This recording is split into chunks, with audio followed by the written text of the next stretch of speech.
कृष्णा। आप सभी को वट सावित्री व्रत की बहुत सारी शुभकामनाएं। यह व्रत विशेषकर सौभाग्यवती स्त्रियां अपने सुहाग को अखंड बनाए रखने के लिए करती हैं। ऐसा कहा जाता है कि अगर पूर्ण श्रद्धा और भक्ति भाव से इस व्रत को किया जाए तो उसका अवश्य फल प्राप्त होता है। यह व्रत ज्येष्ठ मास की अमावस्या के दिन किया जाता है और यह विवाहित सौभाग्यवती स्त्रियों के लिए एक विशेष व्रत बताया गया है। तो चलिए आज इसी व्रत के उपलक्ष्य में हम उससे जुड़ी हुई इस पौराणिक कथा का श्रवण करते हैं। आइए आज की वट सावित्री व्रत कथा का आरंभ करते हैं। मध्य देश में अश्वपति नाम के परम ज्ञानी राजा थे। धन और वैभव से पूर्ण होने के बाद भी उनकी कोई संतान नहीं थी और इसलिए संतान के अभाव में वे बड़े दुखी रहते थे। राजा ने पंडितों की सलाह से पुत्र प्राप्ति के लिए सावित्री देवी की आराधना की। देवी सावित्री ने प्रसन्न होकर राजा और रानी को दर्शन दिए और फिर उन्हें आशीर्वाद प्रदान किया।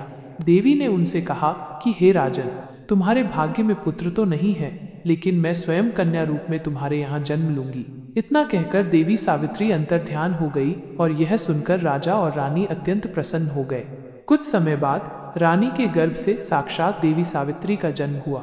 राजा और रानी ने उस कन्या का नाम भी सावित्री ही रखा। सावित्री सर्वगुण संपन्न थी। वह चंद्रमा की कला के समान नित्य प्रतिदिन बढ़ती रहती। जब वो विवाह के योग्य हुई तो माता पिता ने उससे कहा कि सावित्री, अब तुम अपनी योग्य मनचाहा वर ढूंढ सकती हो। इतना कहकर राजा ने सावित्री को एक वृद्ध मंत्री के साथ वर खोजने के लिए भेजा। सावित्री अपनी यात्रा पर रवाना हुई। एक दिन अचानक नारद मुनि भद्रराज अश्वपति से भेंट करने के लिए आए और उसी समय सावित्री भी अपने लिए वर चुनकर वापस आ चुकी थी। उसने आदर पूर्वक नारद मुनि को प्रणाम किया।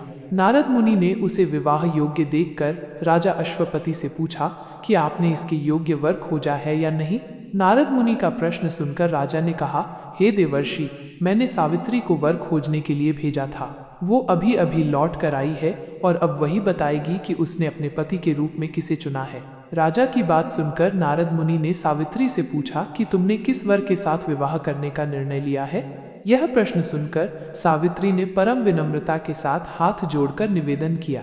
सावित्री ने कहा, हे देवर्षि, राजा धुमत्सेन का संपूर्ण राज्य रुक्मणी ने छीन लिया है और वे नेत्रहीन होकर अपनी रानी के साथ इस समय वन में रह रहे हैं और उन्हीं के एकमात्र पुत्र सत्यवान को मैंने अपना पति बनाने का निश्चय किया है।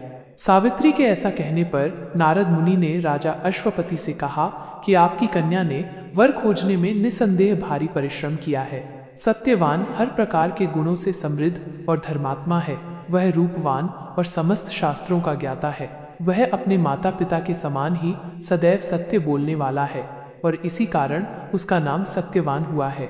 जिस प्रकार समुद्र रत्नों की राशि है, उसी भांति सत्यवान हर प्रकार के सद्गुणों का भंडार है।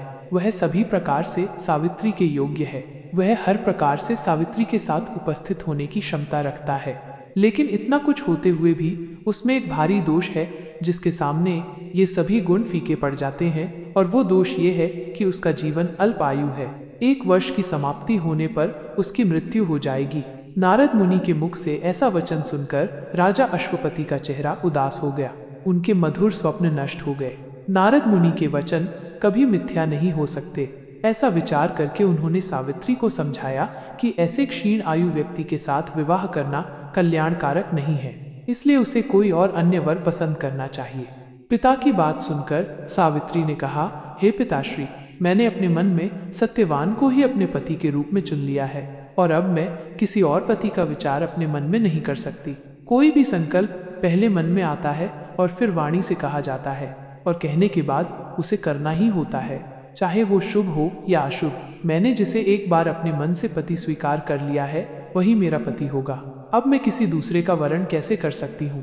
राजा एक ही बार आज्ञा देता है, ब्राह्मण एक ही बार प्रतिज्ञा करते हैं और कन्यादान भी एक ही बार किया जाता है। जैसा भी है अब वही मेरा पति है। मुझे उसके दीर्घायु का अल्प आयु होने से कोई हर्ष या विषाद नहीं है। अब मैं पुरुष की तो बात ही क्या, देवराज इंद्र को भी स्वीकार नहीं करूंगी। कोई भी शक्ति मुझे इस निर्णय से डिगा नहीं सकती। मैं पुनः दृढ़ता पूर्वक कहती हूँ कि सत्यवान ही मेरे पति होंगे। इस प्रकार सावित्री का दृढ़ संकल्प सुनकर नारद मुनि ने राजा अश्वपति को सम्मति दी कि तुम्हें सावित्री का विवाह सत्यवान के साथ ही कर देना चाहिए। यही उचित प्रतीत होता है। इस प्रकार राजा को समझा बुझाकर नारद मुनि अपने स्थान चले गए। राजा अश्वपति ने भी भगवान के मंगलमय विधान में विश्वास करते हुए विवाह की समस्त सामग्री इकट्ठी की और कन्या तथा वृद्ध मंत्री को साथ लेकर धुमतसेन की तपोभूमि में पहुंच गए। वहां राजा धुमतसेन अपनी रानी और राजकुमार सत्यवान के साथ रहते थे। अश्वपति ने उसके पास पहुंचकर अपना नाम बताते हुए उनके चरणों में प्रणाम किया। राजा धुमतसेन ने अश्वपति के आने का कारण पूछा तो उन्होंने कहा कि मेरी कन्या सावित्री ने आपके सुपुत्र सत्यवान के साथ विवाह करने का निर्णय लिया है और मैं भी इससे सहमत होकर विवाह की तमाम सामग्री लेकर आपकी सेवा में उपस्थित हुआ हूँ। राजा की बात सुनकर धुमतसेन उदास हो गए और उन्होंने कहा कि अब आप में और मुझ में कैसे समता। आप तो राज्य आसीन राजा और मैं राज्य भ्रष्ट रंक, इस पर भी हम दोनों नेत्रहीन और निर्धन हैं और वन में रह रहे हैं। आपकी कन्या ने वन के भारी कष्टों को नहीं जाना है और इसीलिए उसने ऐसा विचार किया है। महाराज, आप अपने निर्णय पर पुनः विचार कर लीजिए। यह सुनकर महाराज अश्वपति ने कहा कि हे राजन, मैंने अपनी पुत्री सावित्री के साथ इन सभी बातों पर अच्छी तरह विचार विमर्श कर लिया है। उसका कहना है कि जहाँ मेरे पास अपने सास और ससुर तथा पतिदेव निवास करते हैं, वहीं मेरे लिए वैकुंठ है। सावित्री के ऐसे दृढ़ निश्चय को सुनकर धुमतसेन ने विवाह की स्वीकृति दे दी। शास्त्र सम्मत रीति से सत्यवान और सावित्री का विवाह हुआ और राजा अश्वपति अपनी राजधानी वापस लौट आए। सावित्री मनचाहे पति सत्यवान को पाकर सुखपूर्वक वन में उनके साथ रहने लगी और उनकी सेवा करने लगी। नारद मुनि के वचन हर समय सावित्री के कानों में गूंजते रहते थे। वो एक एक दिन गिन रही थी। उसने जब देखा कि पति की मृत्यु का दिन निकट आया है तो 3 दिन पहले से ही उसने उपवास करना आरंभ कर दिया। तीसरे दिन अपने पितरों का पूजन किया और वही दिन नारद मुनि ने सत्यवान की मृत्यु का बताया था। प्रतिदिन की भांति उस दिन भी सत्यवान अपने समय पर कुल्हाड़ी और टोकरी लेकर लकड़ी काटने के लिए वन में जाने लगा तो सावित्री ने स्वयं भी उसके साथ चलने का आग्रह किया। सत्यवान ने अपने माता पिता की सेवा के लिए वहीं ठहरने की सम्मति दी। तब सावित्री अपने सास ससुर से सत्यवान के साथ वन में जाने की आज्ञा लेकर आई और उसके साथ वन में चल पड़ी। सत्यवान ने वन में जाकर फल फूल तोड़े और बाद में लकड़ी काटने के लिए एक वृक्ष पर चढ़ गया। वृक्ष के ऊपर ही सत्यवान के सिर में भारी पीड़ा होने लगी। वो वृक्ष से नीचे उतर आया और सावित्री की जंघा पर अपना सिर रखकर लेट गया। कुछ देर बाद सावित्री ने अनेक दूतों के साथ यमराज को हाथ में पाश लिए हुए देखा। पहले तो यमराज ने सावित्री को दैवी विधान कहकर सुनाया और फिर वे सत्यवान के अंगुष्ठ मात्र जीव को लेकर दक्षिण दिशा की ओर चल पड़े। सावित्री भी यमराज के पीछे पीछे चलने लगी। जब बहुत दूर तक भी उसने यमराज का पीछा नहीं छोड़ा तो उन्होंने उससे कहा, हे पतिव्रते, जिस सीमा तक एक मनुष्य दूसरे मनुष्य का साथ दे सकता है वहां तक तुमने पति का साथ दिया। अब तुम अपने घर लौट जाओ। यह सुनकर सावित्री ने कहा, हे धर्मराज, जहां मेरा पति जा रहा है वहीं मुझे भी जाना चाहिए। यही सनातन धर्म है।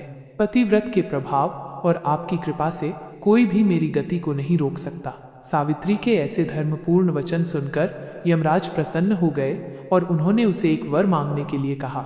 यह सुनकर सावित्री ने कहा, हे धर्मराज, मेरे सास ससुर वन में रहते हैं और नेत्रहीन हैं। मैं आपसे यही मांगती हूँ कि उन्हें दिखाई देने लगे, उनके नेत्रों की ज्योति वापस आ जाए। यमराज ने कहा, ठीक है, ऐसा ही होगा। इतना कहकर उन्होंने पुनः सावित्री को लौट जाने की सलाह दी। यह सुनकर सावित्री ने फिर से कहा, हे भगवान, जहाँ मेरे पतिदेव जाते हो वहाँ उनके पीछे पीछे चलने में मुझे कभी भी कष्ट या परिश्रम नहीं होता। पति परायण होना मेरा कर्तव्य है। आप धर्मराज हैं, परम सज्जन हैं। सत्पुरुषों का समागम भी तो कुछ कम पुण्यों का फल नहीं है। सावित्री के ऐसे धर्मयुक्त और श्रद्धापूर्ण वचन सुनकर यमराज ने फिर से कहा, सावित्री, मैं तुम्हारे वचनों से प्रसन्न हूँ। तुम मुझसे एक और वरदान मांगो। सावित्री ने कहा, राजा धुमतसेन का राज्य छिन गया है, उसे वे पुनः प्राप्त करें और धर्म में उनकी सदैव प्रीति बनी रहे, ऐसा वरदान दीजिए। यमराज ने वरदान देकर पुनः उसको लौट जाने को कहा, लेकिन वो नहीं मानी और बराबर पीछा करती रही। उसकी ऐसी दृढ़ पति भक्ति को देखकर यमराज ने प्रसन्न होकर उसे तीसरा वरदान देने की इच्छा प्रकट की। तब सावित्री ने अपने पितृकुल की भलाई को दृष्टि में रखते हुए 100 भाई होने का वरदान मांगा। यमराज ने सहर्ष उसका भी स्वीकार करा। सावित्री से पुनः आगे न बढ़कर लौट जाने का आग्रह किया, लेकिन सावित्री अपने प्रण पर अडिग थी। सावित्री की ऐसी निष्ठा और दृढ़ संकल्प देखकर यमराज का हृदय पिघल गया। वे बड़ी कोमल वाणी में कहने लगे, हे सुव्रते, तुम ज्यों-ज्यों उत्तम धर्मयुक्त और गंभीर युक्तिपूर्ण वचन कहती हो, त्यों मेरी प्रीति तुम पर बढ़ती जाती है। इसलिए तुम सत्यवान के जीवन को छोड़कर एक और वरदान मुझसे ले लो और अपने घर लौट जाओ। पहले तीनों वरदान पाकर सावित्री ने अपने ससुर कुल और पितृकुल दोनों का कल्याण कर दिया था। अब मात्र वह अपनी ही भलाई का प्रश्न सम्मुख था। पति परायण स्त्री को अपने पति की आयु वृद्धि के अलावा और कौन सी कामना हो सकती है। यही सोचकर सावित्री ने सत्यवान से उसे 100 पुत्र प्राप्त हो ऐसा वरदान मांगा। सावित्री के ऐसे युक्तिपूर्ण वचन सुनकर यमराज अत्यंत हर्षित हुए, संतुष्ट हुए और उन्होंने उसे वरदान देते हुए सत्यवान को पाश से मुक्त कर दिया और कहा कि सत्यवान से तुम्हें निश्चय ही 100 पुत्र होंगे। सावित्री को मनोवांछित वरदान देकर यमराज वहीं से अंतर्ध्यान हो गए और सावित्री भी वहां से लौटकर वट वृक्ष के नीचे आई। वट वृक्ष के नीचे सत्यवान का मृत शरीर पड़ा हुआ था और अब उसमें धीरे धीरे जीवन का संचार हो रहा था। वो उठकर बैठ गया। सावित्री ने अपने पति सत्यवान को यह सारा वृतांत कह सुनाया और फिर वे दोनों प्रसन्नता पूर्वक आश्रम की ओर चल पड़े। सत्यवान के माता पिता को भी नेत्र प्राप्त हो चुके थे और वे अपने आज्ञाकारी पुत्र और सेवापरायण पुत्र वधू को न देखकर अत्यंत दुखी हो रहे थे। और तभी सावित्री और सत्यवान वहां पहुंच गए। चारों ओर सावित्री के अनुपम पतिव्रत धर्म का समाचार फैल गया। प्रजाजनों ने महाराज धूमतसेन को लेकर आदर पूर्वक राज सिंहासन पर बिठाया। सावित्री के पिता अश्वपति को भी 100 पुत्र प्राप्त हुए और सावित्री सत्यवान ने भी 100 पुत्र प्राप्त करके दीर्घायु बनकर राज्य भोगा और अंत में स्वर्ग सिधारे। तो ये थी आज की वट सावित्री व्रत की सुंदर पौराणिक कथा। इस कथा का श्रवण करने वाले प्रत्येक व्यक्ति को भी देवी सावित्री की विशेष कृपा प्राप्त होती है। उनके घर में कभी भी अकाल मृत्यु का भय नहीं रहता और यमराज का दंड नहीं आता, ऐसा हमारे शास्त्रों का मत है। अगर आज की कथा आपको अच्छी लगी है तो इसे लाइक कीजिए, शेयर कीजिए और आपके अपने चैनल को सब्सक्राइब कीजिए। हमारे चैनल साधना ज्ञान पर हम ऐसी ही धर्मपूर्ण और हमारे प्राचीन वैदिक ग्रंथों से यथारूप ली गई कथाएं और जानकारियां दी जाती हैं। अगर इस सनातन धर्म की शिक्षा को आगे बढ़ाने के इस अभियान में आप हमारा सहयोग देना चाहते हैं तो इस चैनल को अवश्य सब्सक्राइब करके जाइएगा। हरे कृष्णा।